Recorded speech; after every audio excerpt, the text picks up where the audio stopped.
చరిత్రలో Alexander the గ్రేట్ను గూర్చి వినని వారు ఎవరూ ఉండరు. అలెగ్జాండర్కు బైబిల్ గ్రంథమునకు ఏమైనా సంబంధం ఉంటున్నదా? అలెగ్జాండర్ను గూర్చి బైబిల్ గ్రంథమందు ఏమని ప్రస్తావించబడింది? ఇది ఎంతవరకు వాస్తవము? ఈ విషయాలను చర్చిద్దాం.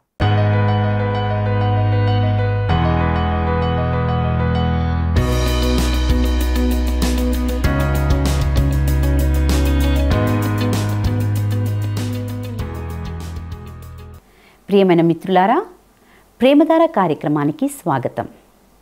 గత కొన్ని రోజులుగా ధ్యానిస్తున్న దానియేలు గ్రంథ ధ్యానాలు మీకు ఆశీర్వాదకరంగా ఉన్నాయని భావిస్తున్నాం. నేటి ఈ పాఠంలో దానియేలు చూసిన దర్శనంలోని 4 జీవులు ఏమై ఉన్నాయో, వాటి యొక్క ప్రవచనాత్మకమైన భావమేమిటో తెలుసుకుంటాం. ఇక సందేశాన్ని శ్రద్ధగా విందామా? నిత్య ప్రేమతో నన్ను ప్రేమించెన్, నిత్య ప్రేమతో నన్ను ప్రేమించెన్, తల్లి ప్రేమను మించినదే, లోక ప్రేమను మించినదే. నిన్ను నేను ఎన్నడు విడువను, నిన్ను నేను ఎన్నడు విడువను, నిత్యము నీతోనే జీవింతున్, సత్య సాక్షిగా జీవింతున్.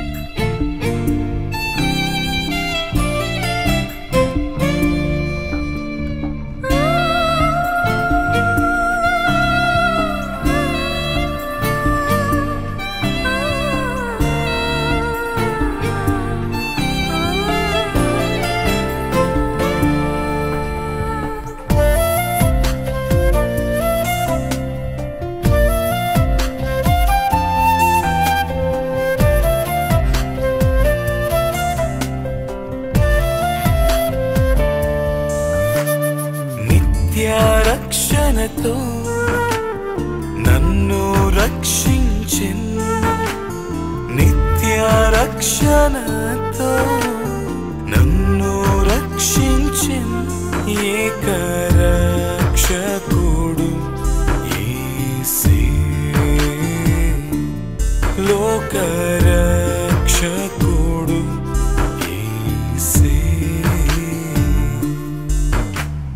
నీ చిత్తమును చేయుటకై, నీ పోలికగా ఉండుటకై, నీ చిత్తమును చేయుటకై, నీ పోలికగా ఉండుటకై, నా సర్వము నీకే అర్పింతున్, పూర్ణానందముతో నీకే అర్పింతున్.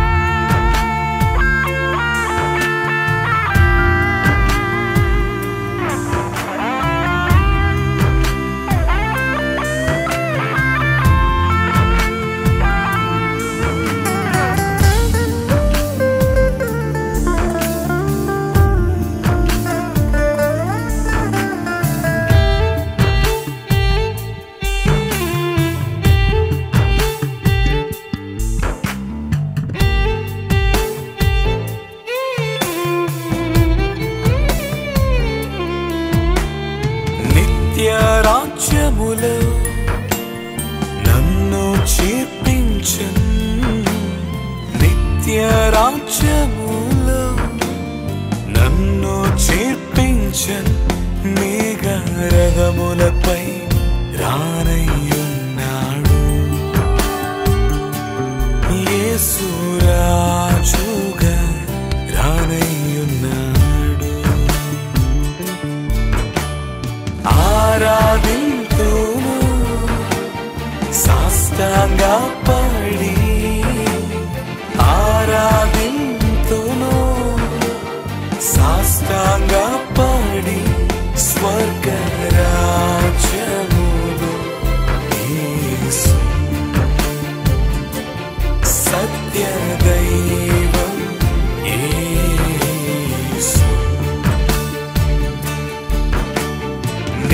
నిత్య ప్రేమతో నన్ను ప్రేమించెను. నిత్య ప్రేమతో నన్ను ప్రేమించెను. తల్లి ప్రేమను మించినది, లోక ప్రేమను మించినది. నిత్య ప్రేమతో క్రీస్తునందు ప్రియమైన ప్రేమధార టీవీ వీక్షకులందరికీ మన ప్రభువును రక్షకుడైన యేసు క్రీస్తు ప్రశస్తమైన నామంలో శుభములు తెలియజేస్తున్నాం.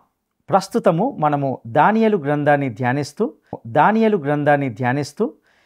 ఈ అంత్య దినాలకు సంబంధించి అందులోని అనేక విషయాలను తెలుసుకుంటూ ఉన్నాం. గత పాఠంలో మనము దానియేలు చూసిన దర్శనంలోని విశేషాలను గురించి తెలుసుకున్నాం. 7వ అధ్యాయము 5 నుండి 8 వచనాలను ధ్యానించుకోబోతున్నాం. ఇక దానియేలు గ్రంథము 7వ అధ్యాయము 5వ వచనాన్ని మనము గమనిద్దాం. 2వ జంతువు ఎలుగుబంటిని పోలినది. అది ఒక పార్శ్వము మీద పండుకొని తన నోట పండ్ల మధ్య 3 ప్రక్కటెముకలను పట్టుకొనినది. కొందరు లెమ్ము, విస్తారముగా మాంసము భక్షించుము అని దానితో చెప్పిరి. ప్రియులారా, ఇక్కడ మాదియా పారసిక రాజ్యాన్ని సూచించే ఎలుగుబంటి నెబుకద్నెజరు ప్రతిమ యొక్క వెండి చేతులను సూచిస్తుంది. ఎలుగుబంటి ఒక పార్శ్వం మీద పండుకొని ఉన్నది అనగా ఆ ప్రతిమ 2 చేతులతో పనిచేసే సామర్థ్యాన్ని కలిగి ఉంది. మొదట అతడు మాదీయుల బలమైన ఎడమ చేతితో బబులోనును జయించి మాదీయుల బలమైన ఎడమ చేతితో వారిని కొట్టాడు. ఆ తర్వాత అతడు ఐగుప్తును మరియు బబులోను పాలించిన మిగిలిన ప్రపంచాన్ని తన స్వాధీనంలో చేసుకున్నాడు. ఇక ఈ వచనంలో పేర్కొనబడిన తన నోట పండ్ల మధ్య 3 ప్రక్కటెముకలు అనేవి ఈ సామ్రాజ్యాన్ని ఏర్పరిచిన 3 రాజ్యాలు అనగా బబులోను, లిడియా మరియు ఈజిప్ట్. ఈ ఎలుగుబండికి రెక్కలు లేవు, కానీ దానిని గూర్చి ఇలా చెప్పబడింది: లెమ్ము, విస్తారముగా మాంసము భక్షించుము. ప్రియులరా, మాదియా పారసీకుల సైన్యము గొప్ప గర్జించేదిగా మరియు గర్జించే ఎలుగుబంటిలా కదిలింది. వారు తమ కుటుంబాలను కూడా వారితో పాటు తీసుకొని వెళ్ళారు. థర్మోపైలే వద్ద గ్రీసుకు వ్యతిరేకంగా దాదాపు 3 లక్షల మంది పురుషులు మరియు 300 ఓడలను నడిపించిన అహేశ్వరోషు ఓడిపోయాడు. ఆ సమయంలో తూర్పు పశ్చిమాన్ని నియంత్రించాలని దేవుడు ఉద్దేశించలేదు, కాబట్టి అతని నౌకాదళము తుఫాను కారణంగా పూర్తిగా నాశనమైంది. ఇక దానియేలు గ్రంథము 7వ అధ్యాయము 6వ వచనాన్ని మనము గమనిద్దాం. అటు పిమ్మట చిరుత పులిని పోలిన మరి ఒక జంతువును చూచితిని. దాని వీపున పక్షి రెక్కల వంటి 4 రెక్కలుండెను. దానికి 4 తలలుండెను. దానికి ఆధిపత్యం ఇయ్యబడెను. ప్రియులారా, ఇక్కడ చిరుత పులిని పోలిన జంతువు అని పేర్కొనబడడాన్ని మనము గమనించవచ్చు. చిరుత పులి తన నిస్సహాయ ఎరపై అకస్మాత్తుగా దూకే జంతువు ఇది. అలెగ్జాండర్ ద గ్రేట్ యొక్క గ్రీకు మాసిదోనియా సామ్రాజ్యాన్ని ఇది సూచిస్తుంది. ఇక్కడ 4 రెక్కలు అనేవి అలెగ్జాండర్ తన సైన్యాన్ని వేగంగా కదిలించే మరియు అకస్మాత్తుగా కొట్టే సామర్థ్యాన్ని గురించి మరింత నొక్కి చెబుతుంది. దీనినే నెబుకద్నెజర్ యొక్క వేగముతో పోల్చితే నెబుకద్నెజర్ యొక్క సైన్యము ఒక నెమ్మదిగా కదులుతున్న రైలులో ఉన్నట్లుగా కనిపించేలా చేస్తుంది. ప్రపంచ ఆధిపత్యాన్ని పొందిన బలమైన దేశాలు గొప్ప వేగముతో కదిలే మరియు దాడి చేసే సామర్థ్యాన్ని బట్టి అది అభివృద్ధి చెందినగా ఉంటాయి.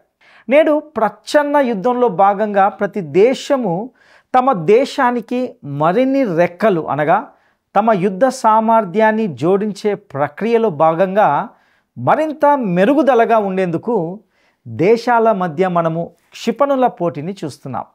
ఇక ఈ వచనంలోనే అనగా 6వ వచనంలోనే 4 తలలు అనే మాటను గమనిస్తాం. ప్రియులారా, ఇది అలెగ్జాండర్ తన 30 సంవత్సరాల ప్రారంభంలో మరణించినప్పుడు అతని సామ్రాజ్య విభజనను వర్ణిస్తాయి. బబులోను రాజ్యము త్రాగిన మత్తు ఉత్సాహానికి గురైన విధంగానే అలెగ్జాండర్ కూడా అలాగే ఉన్నాడు. వారిద్దరూ ఒకే విధంగా ఒకే పద్ధతిని ఎంచుకున్నారు. నేటి ప్రస్తుత ప్రపంచం కూడా ఇదే మద్యము మత్తు అనే మార్గంలోనే ప్రయాణిస్తుంది. ప్రియులారా, నేడు మనము మద్యము అనేది ఒక సామాజిక పానీయంగా అంగీకరించబడిన రోజుల్లో జీవిస్తున్నాం. మన ప్రజలు తమ యువకులను మాదక ద్రవ్యాల బానిసలుగా ఉండాలని కోరుకోరు.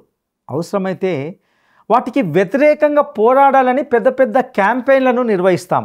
కానీ అదే యువత త్రాగడానికి, మద్యము సేవించడానికి బయటకు వెళ్తే మాత్రము ఎటువంటి అభ్యంతరాన్ని తెలపము.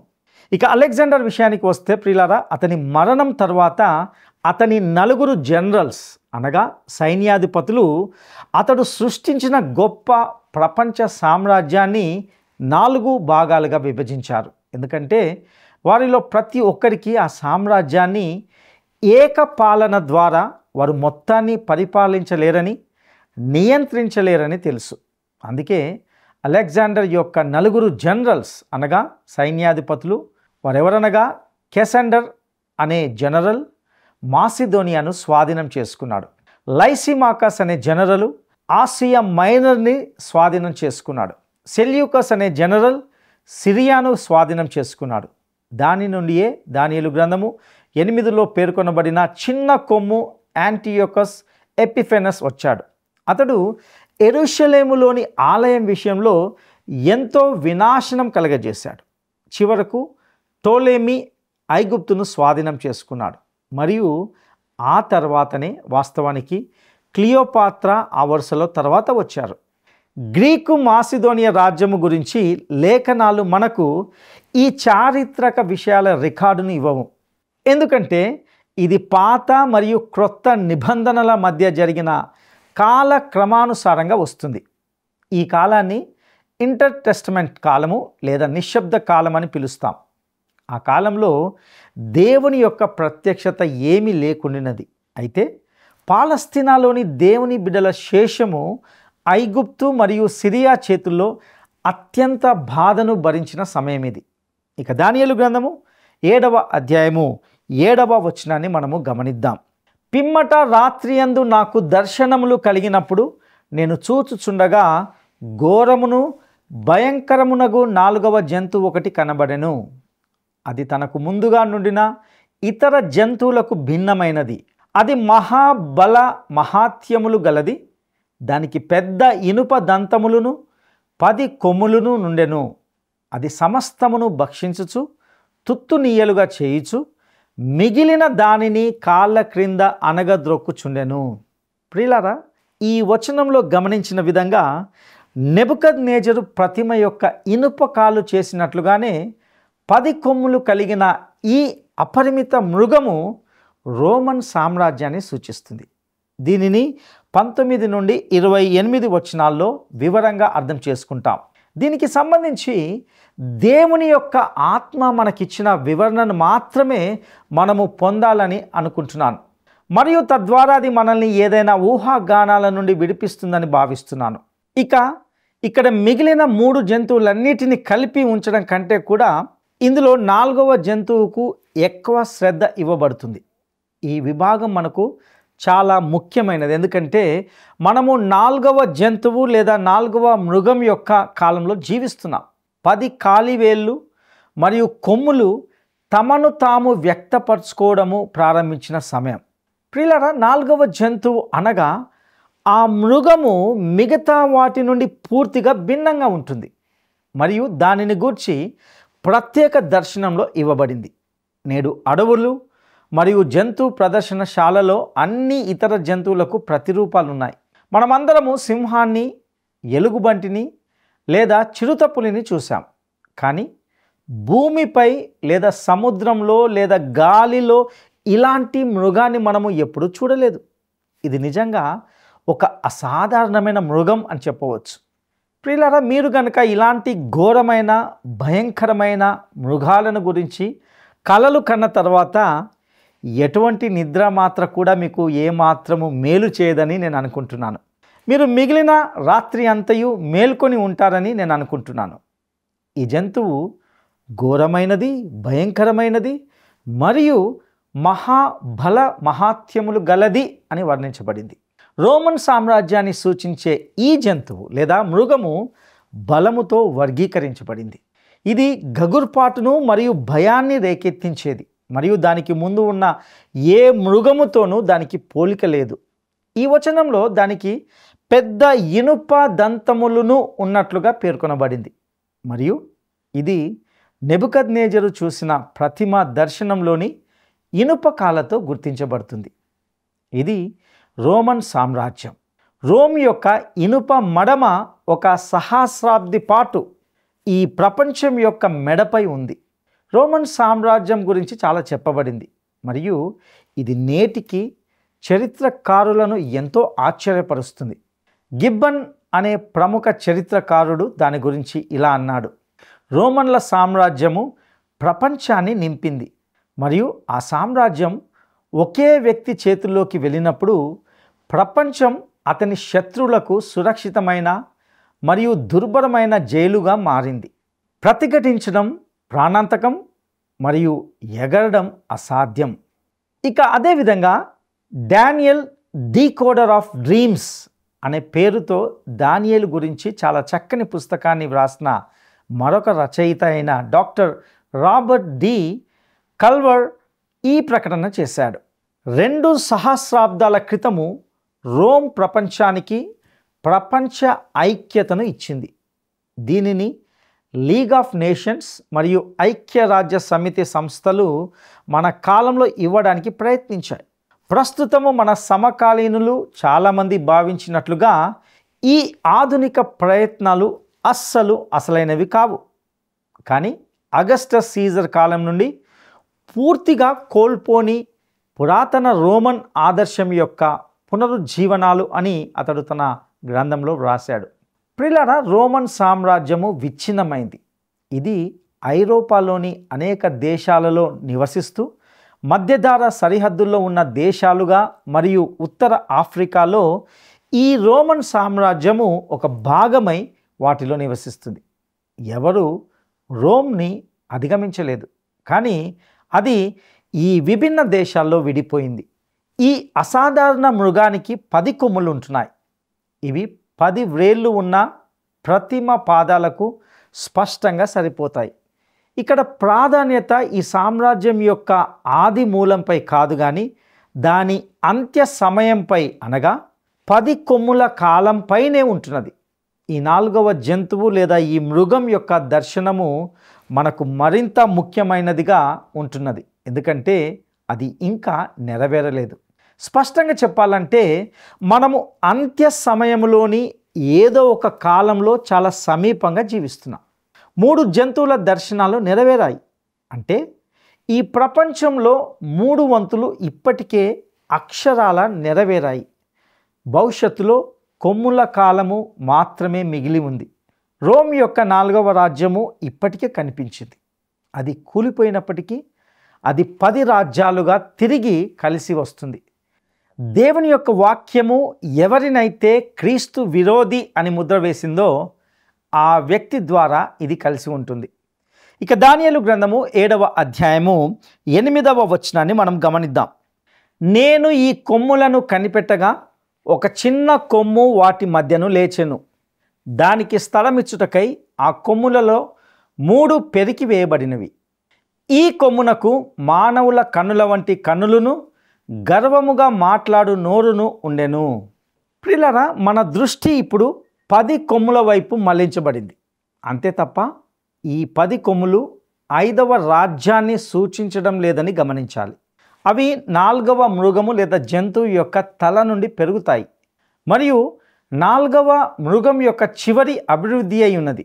మొదటి దర్శనము అనగా ప్రతిమ దర్శనం యొక్క కాలివేళ్లలో ఇనుము మరియు బంకమట్టి అనేవి 2 ఉంటున్నాయి. ఇనుము ఇప్పటికీ ఉంది అనగా రోమ్ ఇప్పటికీ ఉంది. అయితే బంకమట్టి అనగా బలహీనత కూడా ఉంది. ఇనుము ఒక వ్యక్తి యొక్క నిరంకుశ పాలనను సూచిస్తుందని నేను అనుకుంటున్నాను. మరియు బంకమట్టి జన సమూహాన్ని, ప్రజాస్వామ్యాన్ని సూచిస్తుంది. చాలా నిజాయితీగా చెప్పాలంటే నేడు ప్రజాస్వామ్యంలో ఆ రకమైన బలహీనతను మనం చూస్తున్నాం. మనకున్న స్వేచ్ఛ గురించి మనం గర్విస్తున్నాం. మనకు అది ఉందని నేను దేవునికి కృతజ్ఞతలు కూడా తెలుపుతున్నాను. కానీ ప్రజలు ఎంతో ముఖ్యమని మాట్లాడడము దాదాపు ఒక హాస్యంగా, ఒక జోక్గా అనిపిస్తుంది. నిజం చెప్పాలంటే మీరు మరియు నేను చాలా ముఖ్యమైన వాళ్ళం కాదు. ఎన్నికల సమయం వచ్చినప్పుడు రాజకీయ నాయకులు మనము ఎంతో ముఖ్యమైన వాళ్ళమని, మరియు అద్భుతమైన వాళ్ళమని, మరియు విద్యావంతులమని చెప్తారు. అయితే ప్రస్తుతము మన ప్రపంచము ఒక రకమైన నియంత్రణతో ఉన్నటువంటి దేశ అధ్యక్షుల ఎంపికతో మనకు చాలా తక్కువ సంబంధం ఉందని ఒప్పుకోవాలి. ఎందుకంటే ప్రతి చోట లాబీయిస్టులు మరియు రాజకీయ నాయకులు తమకు కావలసిన ఈ ఎంపికలు చేసుకుంటున్నారు. అయితే మనకున్న స్వేచ్ఛను బట్టి దేవునికి కృతజ్ఞతలు తెలుపుతున్నాను. కానీ వారు ఆలోచించినట్లుగా మనము కూడా ఆలోచించడానికి మనల్ని బ్రెయిన్ వాష్ చేస్తున్నారు. అయితే దేవుని ఆదర్శ ప్రభుత్వము ప్రజాస్వామ్యం కాదు, ఇది నిజమైన నియంతృత్వం. యేసుక్రీస్తు ఈ భూమిపై పరిపాలించినప్పుడు ఆయన ఎవరిని తాను ఏమి చేయాలని అనుకుంటున్నాడో అడగడు. ఆయన ఎంపికలు తానే చేసుకుంటాడు మరియు ఈ భూమిని ఆయన కోరుకున్న విధంగానే నడిపించబోతున్నాడు. అందుకే మీరు కానీ నేను కానీ ఆయన స్వరూపానికి అనుగుణంగా మారితే మంచిది. లేకుంటే ఆయన నియంతృత్వం క్రింద మనము చాలా అసౌకర్యంగా ఉంటాం. వాస్తవానికి ఆయన తన రాజ్యము నుండి ఏదైనా తనకు బాధించేది ఉంటే, లేదా ఆయనకు వ్యతిరేకంగా తిరుగుబాటు చేసేవారు ఎవరైనా ఉంటే బయటకు పంపేస్తాడు.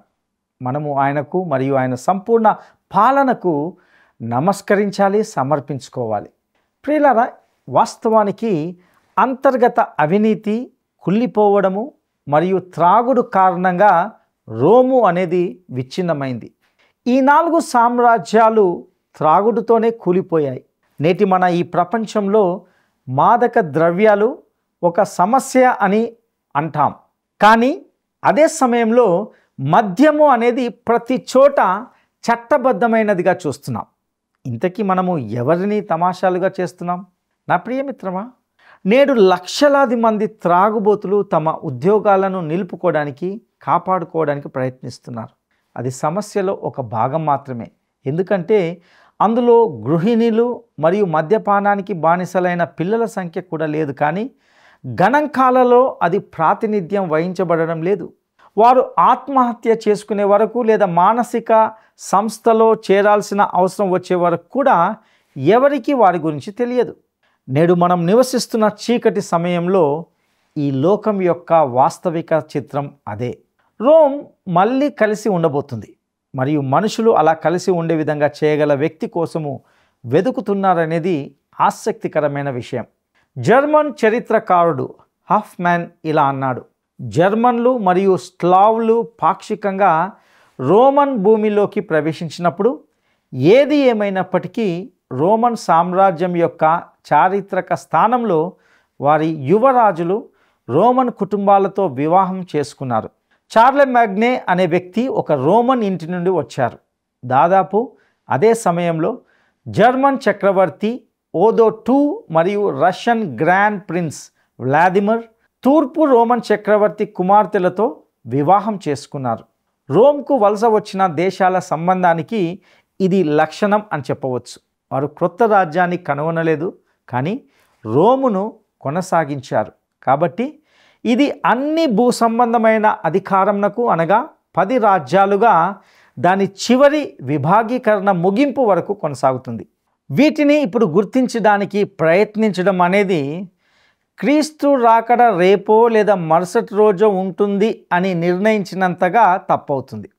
ప్రియులారా, ఇక్కడ ఒక చిన్న కొమ్ము అనేది మొత్తం పరిస్థితికి కీలకమవుతుంది. అతడు 10 కొమ్ములలో 3 పెకిలించి అన్నింటిపై తనను తాను స్థాపించుకుంటాడు. 10 రాజ్యాలు ఎవరో నాకు తెలియదు, కానీ అవి రోమన్ సామ్రాజ్యం యొక్క విచ్ఛిన్నం నుండి వచ్చాయి అని చెప్పగలను. అదేవిధంగా ఈ వచనంలో మనము ఈ కొమ్మునకు మానవుల కన్నుల వంటి కన్నులను అనే మాటను చూస్తాం.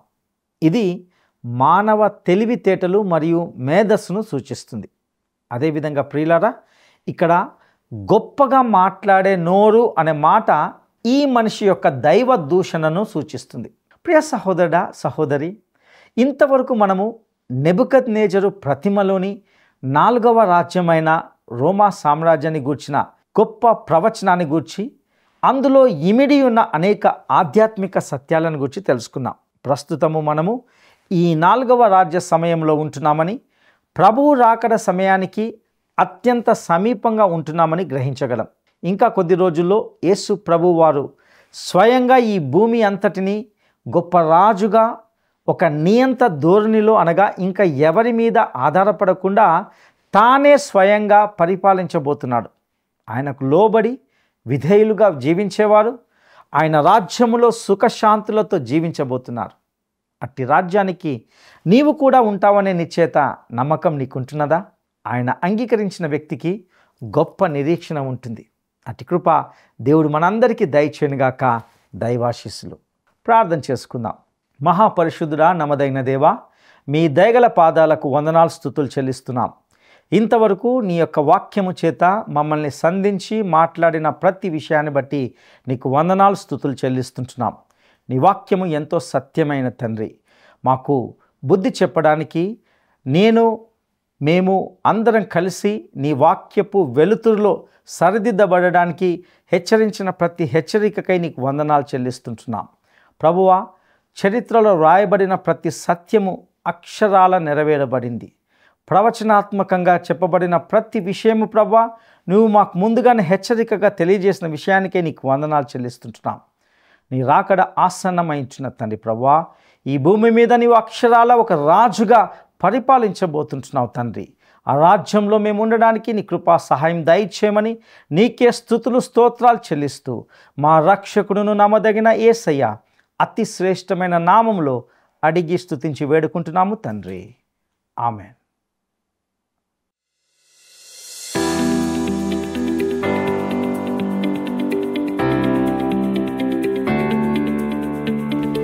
దానియేలు చూసిన దర్శనములోనే 4 జంతువులలో 2వ జంతువు దేనిని పోలి ఉన్నది? దానియేలు చూసిన దర్శనములోని 4 జంతువులలో 2వ జంతువు దేనిని పోలి ఉన్నది? 1 చిరుతపులి, 2 సింహము, 3 ఎలుగుబంటి. ఈ ప్రశ్నకు సరైన జవాబును ఈ వాట్సాప్ నంబర్కు పంపండి.